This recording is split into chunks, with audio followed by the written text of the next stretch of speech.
Level 1, the applicant. You are 23 years old. You have a college degree in criminal justice and 3 years as a local police officer in Ohio. You've written the application 4 times. You deleted the first 3. The United States Secret Service doesn't advertise much. Thousands apply every year for a handful of spots. Most never get a call back. You get a call back.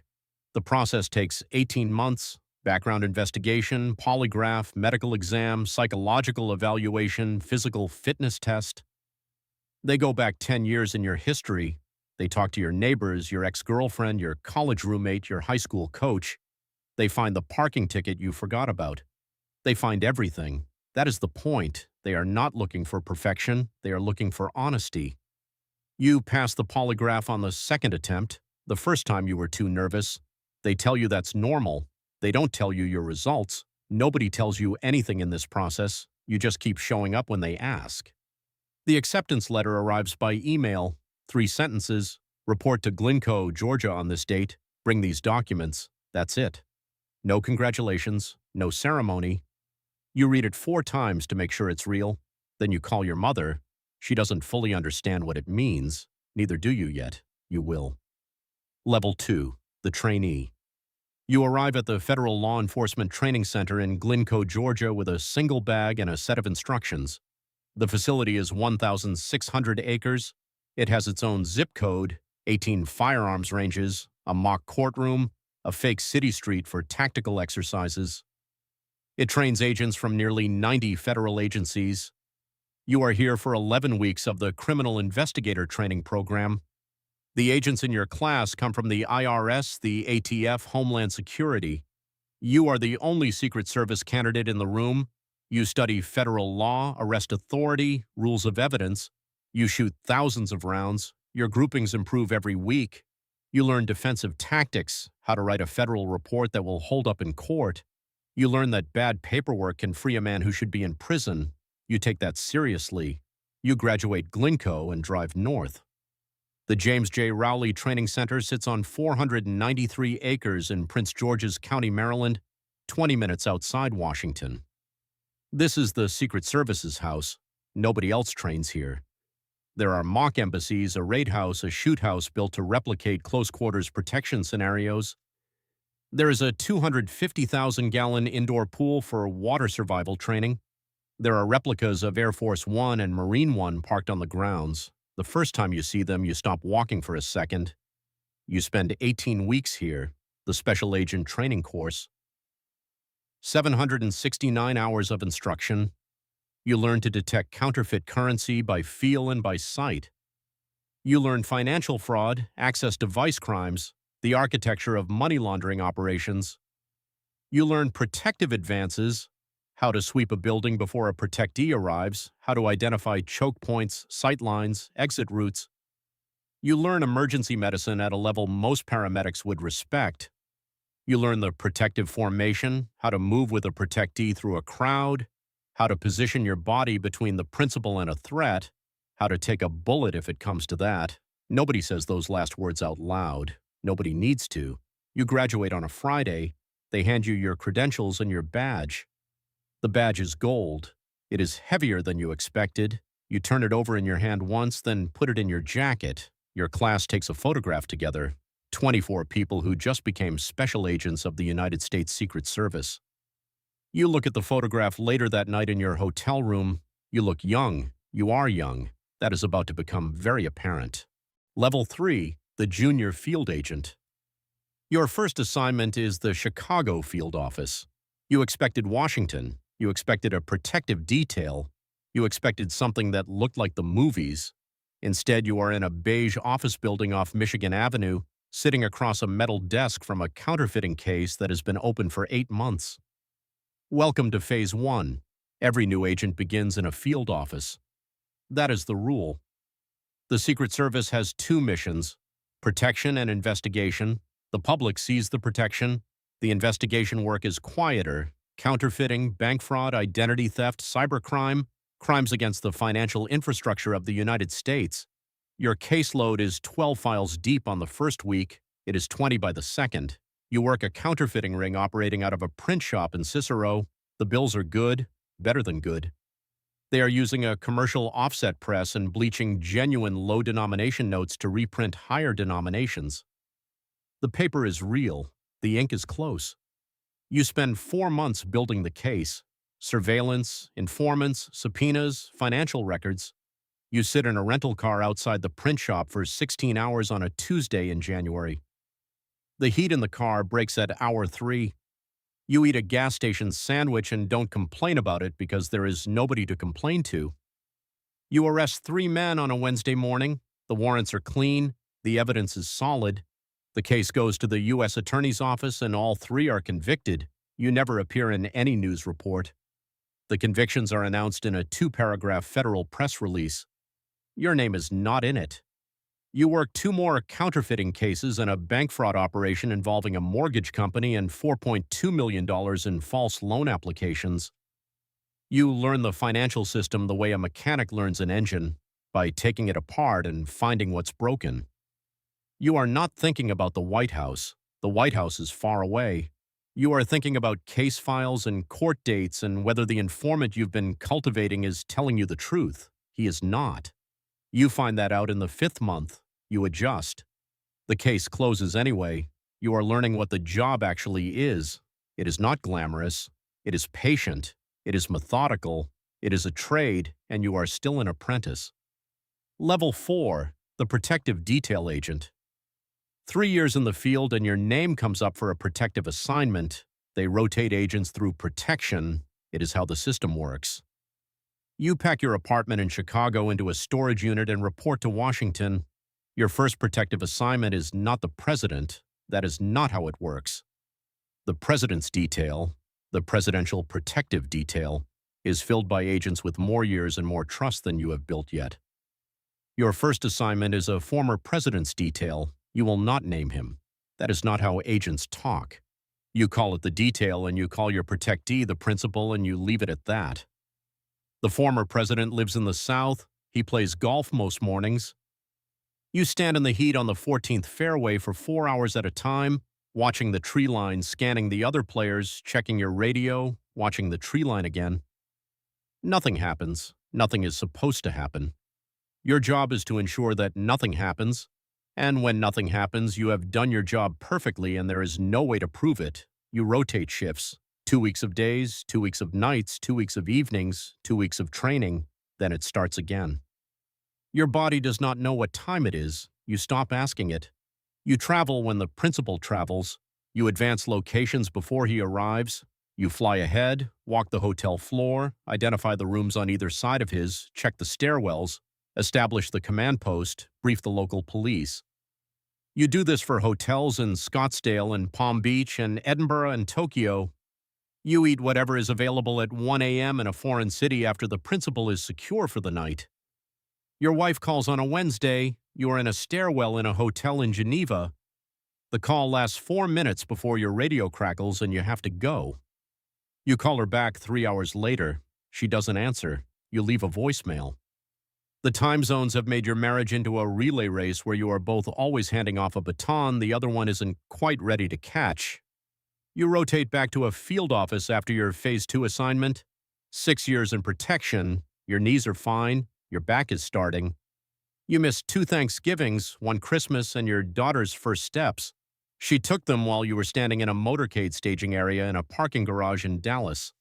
Your wife sent a video. You watched it 4 times before the motorcade moved. Level 5, the Senior Special Agent. You are 34. You have been with the agency for 11 years. You know how things work. You know the unwritten rules, the institutional rhythms, the difference between what the manual says and what experienced agents actually do. You are the person the junior agents come to when the manual doesn't have the answer. You are assigned to the Presidential Protective Detail. The first day you stand post inside the White House, you stand in a hallway on the ground floor 30 feet from the Oval Office, and you feel the weight of the place. You don't show that. You stand straight and you watch the hallway and you keep your face calm, but you feel it. Every agent does on the first day. Nobody admits it. The president moves and you move. You are part of a formation that has been practiced thousands of times. Every agent knows every position, every contingency, every counter-assault drill.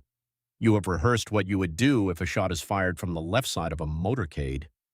You have rehearsed a vehicle ambush. You have rehearsed a chemical attack.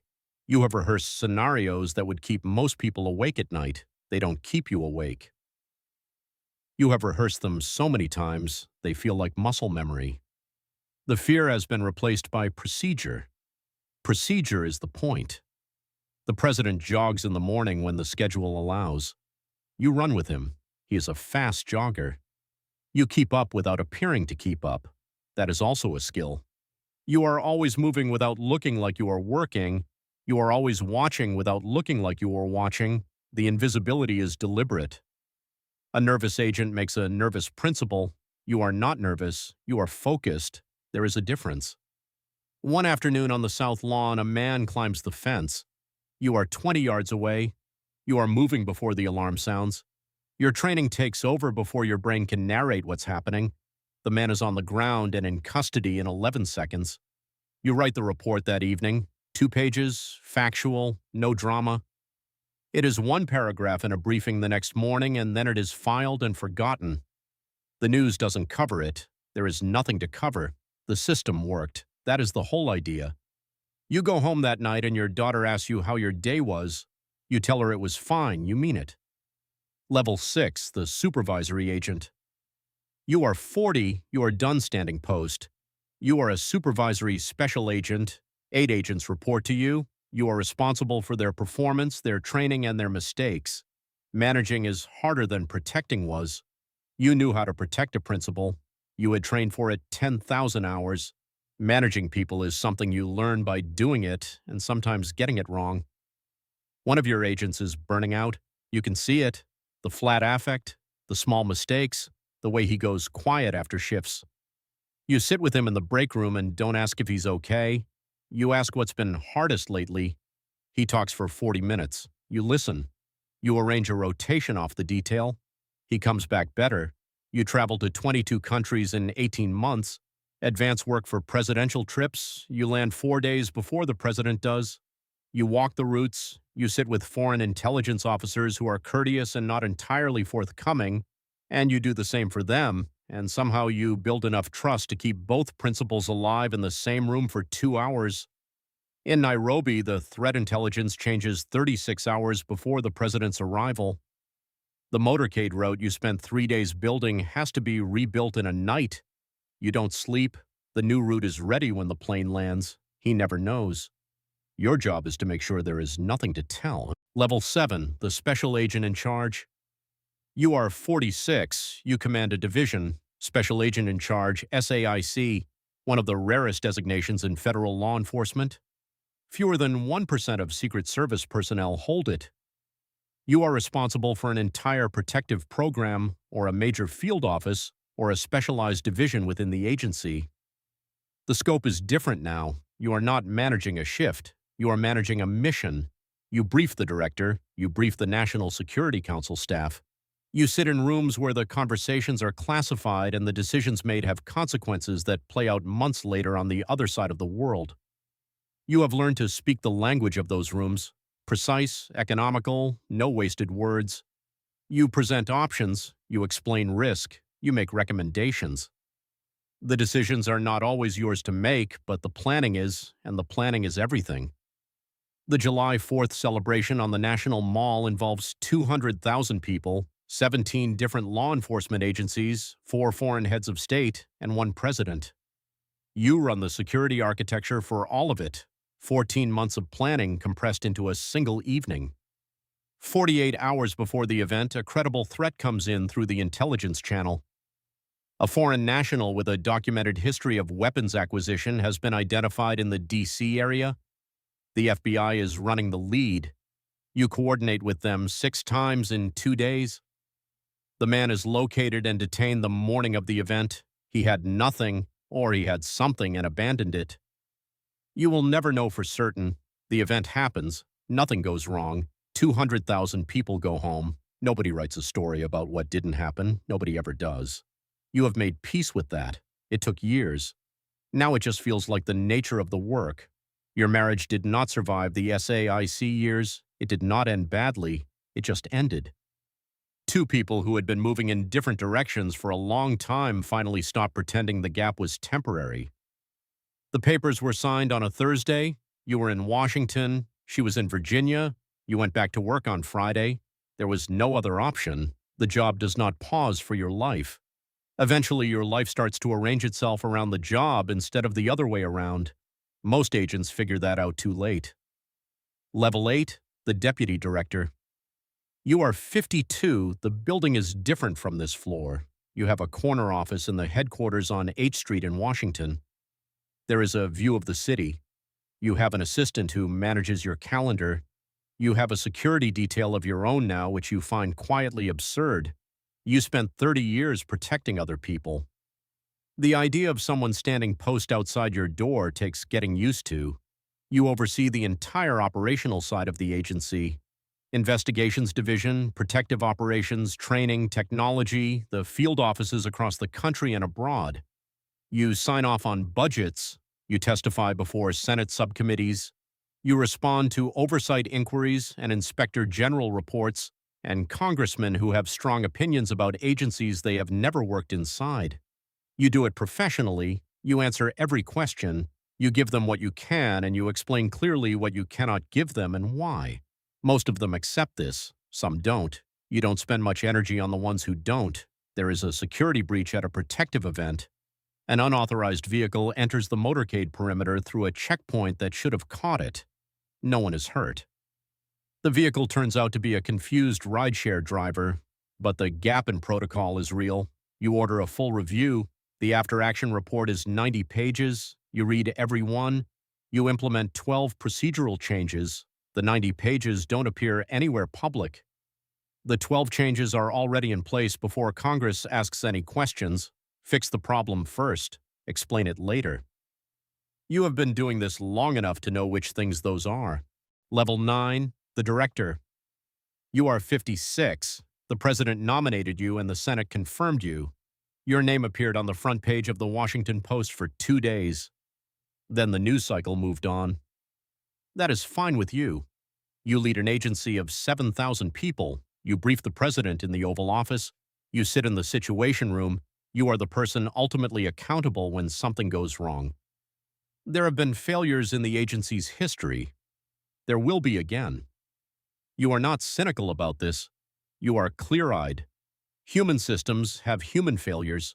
Your job is to minimize them, to build structures that catch errors before they become tragedies, and to be honest when they were not enough. A threat is identified against the vice president during an overseas trip. The intelligence is credible. You recommend postponing the trip. The recommendation is overruled. You adjust the security posture. You triple the advance team, add counter-assault assets, add a second motorcade route. You lose 2 hours of sleep and the trip proceeds without incident. You tell your deputy afterward, the right recommendation was made, the right decision was made given all considerations, and the outcome was acceptable. Sometimes that is the best you can do. An agent on the presidential detail is killed in the line of duty. It happens in a way no protocol could have prevented. You fly to his hometown in Tennessee. You stand next to his grave on a cold November morning and hand his wife a folded flag. She is composed until she isn't. His son is 7 years old in a coat slightly too big for him, holding his mother's hand and staring at the flag without fully understanding. You understand. That is its own kind of weight. Level 10, the retired agent. You retired 6 months ago. The ceremony was at headquarters. The director said kind words. Colleagues you hadn't seen in years made the trip. Someone brought a cake. There were photographs. Then it was over and you drove home and sat in the kitchen and it was very quiet. You are 60 years old. You live in a house in North Carolina near the coast. It has a porch that faces east. In the mornings you drink coffee and you watch the sun come up over the water. You don't scan the perimeter. You don't check sight lines. You just watch the sun. It took 3 months to stop doing the other things automatically. Habits that deep take time to dissolve. Your back hurts on cold days. Your left shoulder has limited range of motion from an injury you got in 2019 and never fully rehabbed. You go to a physical therapist on Tuesdays. She asks what happened to it. You say it was a work injury. That is all you say. Your daughter is 28. She lives in Portland and works in public health. She did not follow you into federal service. You are not sure whether that disappoints you or relieves you, maybe both. She calls on Sundays. The calls last an hour now. They were 5 minutes when you were in the middle of the career. You wonder sometimes what she thinks about those years when you were more of a voice on a phone than a presence in a house. She doesn't say. Maybe she has made her peace with it. You try to. You still have your badge. The credentials were surrendered, but the badge is yours. It is in a wooden box on the dresser in the bedroom. You don't take it out often. When you do, you don't feel pride exactly. You feel something that doesn't have a clean name. It is close to the feeling you had the first time you held it, in the hotel room in Georgia 37 years ago. But it is not the same feeling. It is heavier now. It has weight from the things that happened between then and here. Former colleagues call, agents you worked protection with in the early years, supervisors from your field office days, the deputy you promoted who is now running a division, they are all still inside. You are the one who stepped out. They ask how retirement is. You tell them it's an adjustment. That is the honest answer. You are invited to speak at a training graduation at Rowley. You drive up from North Carolina. You stand at a podium and look at 30 new agents in suits, their badges bright and unscratched, their faces open and eager and slightly terrified. They look impossibly young. You remember being that. You tell them the investigation work is real work and it matters. You tell them the protection will take things from their personal lives they will not get back, and they should know that going in. You tell them the badge means something, and the meaning is entirely decided by what they do when no one is watching. They listen politely. Some are already thinking about their first assignments. That is exactly right. You shake their hands on the way out. The grips are firm. Somewhere right now, a 21-year-old is submitting an application they have rewritten 4 times. They think they know what they are applying for. They don't. They will spend the next 3 decades moving through a world most people never see, protecting people they are never supposed to outlive, solving crimes never meant to make the news. They will become someone their family recognizes only partially, and if they stay long enough, they will sit somewhere quiet one morning with a cup of coffee and no radio in their ear and watch the sun come up and try to measure what it all added up to. The cycle continues.